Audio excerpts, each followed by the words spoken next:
لوگ کہتے ہیں نا ترقی چاہیے، کامیابی چاہیے، برائٹ فیوچر چاہیے. خدا کی قسم جس کے ماں باپ اس سے راضی ہیں نا، جس کے ساتھ ماں باپ کی دعائیں ہیں، اس کو پھر ترقی سے کوئی نہیں روک سکتا. اس کے بیڑے پار ہی ہونے ہیں. اور ساری دنیا واہ واہ کر رہی، ماں باپ پریشان ہے، وہ برباد ہی ہونا ہے. ماں باپ کو تنگ نہ کرو، بالخصوص ماں کی قدر کرو. ماں کا کوئی نیبل بدل نہیں ہے. اور یہ دعا دے دے تو بندہ کدھر پہنچ جاتا ہے. اچھا پھر آج کل ایک اور ٹرینڈ چلا ہے، کسی بھی طرح کا زندگی میں مقام بڑھ گیا نا، مشہور ہو گیا، اب وہ ماں باپ پر بھی روب جما رہا ہوتا ہے. پتہ نہیں میں کتنا بڑا آدمی ہو گیا ہوں، اب میں آپ کی خدمت کہاں سے کروں گا بھائی، ٹائم ہی کہاں ہے میرے پاس. ان کو کبھی یہ روب مت جمانا. ارے آج اگر کچھ بن بھی گئے ہو نا، یہ انہی کی دعائیں تھیں، اور ان کو کہہ رہے ہو بڑا آدمی ہو گیا. حضرت موسیٰ کلیم اللہ علی نبینا علیہ الصلوۃ والسلام، کتنا بڑا مرتبہ ہے. اور آپ نے ایک بار اللہ کریم کی بارگاہ میں عرض کیا، مولا مجھے جنت میں اپنا پڑوسی دیکھنا ہے. ارشاد کیا ہوا کہ اے موسیٰ، جنت میں تیرا جو پڑوسی ہے وہ ایک فلاں علاقے کا کسائی ہے. آپ حیران ہو گئے، آپ نے کہا مولا مجھے ملنا ہے. ایڈریس بتایا گیا، آپ چلے گئے وہاں پر. ایک نوجوان نے دروازہ کھولا، آپ اندر گئے. گھر میں گئے تو دو بوڑھے ماں باپ، بوڑھی شخصیات تھی.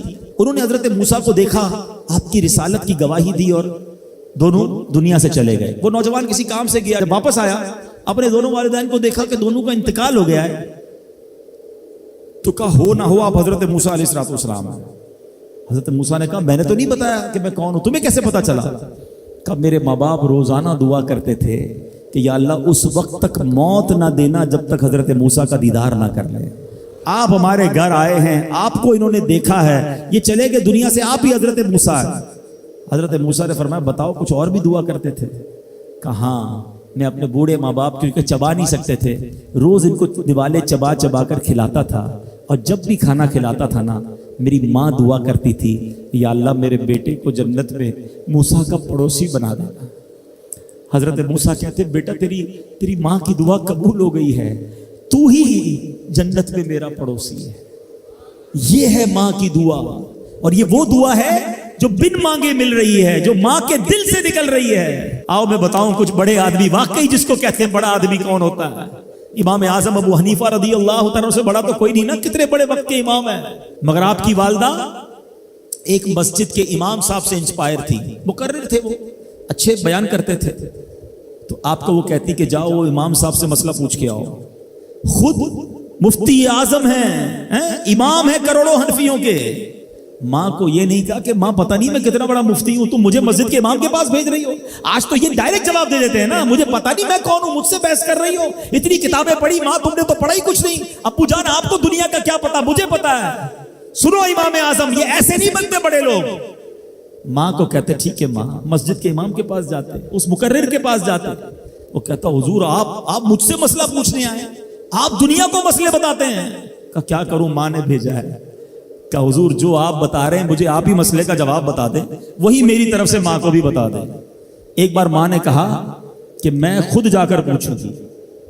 پھر بھی امام اعظم نے منع نہیں کیا. اچھا کئی میل کا سفر تھا. امام ابو یوسف کہتے ہیں ہم نے خود دیکھا کوفہ کی گلیوں میں کہ امام اعظم اس خچر یا اس سواری کے لگام تھامے ہوئے ہیں، ماں اس پر سوار ہے اور وہ بازار میں اسے لے کے جا رہے ہیں. ماں کو یہ نہیں کہا کہ ماں تم مجھے تکلیف دے رہی ہو، وہ میرا شاگردوں کا بھی شاگرد ہے، اس کو کیا پتا جو مجھے پتا ہے. اللہ اکبر. ماں جاتی ہیں، مسئلہ پوچھتی ہیں، واپس آتی ہیں. امام اعظم ماں کو کچھ نہیں کہتے. یہ ہوتا ہے ماں کی فرما برداری. آج دیکھو دنیا ان کے گن گا رہی ہے. سیدنا بایزید بستامی رضی اللہ تعالیٰ عنہ، کتنا بڑا نام ہے، اولیاء کے سردار ہیں. دیکھو ماں کی خدمت کیسی کرتے تھے. آپ کی والدہ نے سردیوں کی رات تھی، سخت سردی کی رات، آپ سے پانی مانگا. حضرت بایزید بستامی ماں کے پاس پیالہ لے کر گئے تو ماں سو گئی تھی. ماں کے سرہانے پیالہ لے کر کھڑے رہے، رات بھر کھڑے رہے سخت سردی میں. پانی تھوڑا سا آپ کی انگلیوں پر گرا تو وہ پانی برف بن چکا تھا. ماں کی آنکھ کھلی، دیکھا بایزید بستامی بستر کے کنارے کھڑے ہیں. کہا بیٹا کیوں کھڑے ہو؟ کہا ماں آپ نے رات پانی مانگا تھا نا، اس لیے کھڑا رہا کہ نہ جانے کب آنکھ کھل جائے. اب جب پانی دینے کے لیے پیالہ الگ کیا نا تو وہ برف چمڑی سے چپک چکی تھی، تو جب وہ برف الگ ہوئی نا ہاتھ سے خون نکلنے لگا. حضرت بایزید بستامی رحمت اللہ تعالی کی ماں نے جب یہ دیکھا نا کہ بیٹا ساری رات کھڑا رہا اور اب اس کا ہاتھ بھی لہو لہان ہو گیا. حضرت بایزید بستامی کی ماں نے پتہ اس رات کیا دعا دی؟ کہتی یا اللہ میں اس سے راضی ہوں، تو بھی اس سے راضی ہو جا۔ دیکھو کیا مقام ملا، اولیاء کرام کے سردار بن گئے۔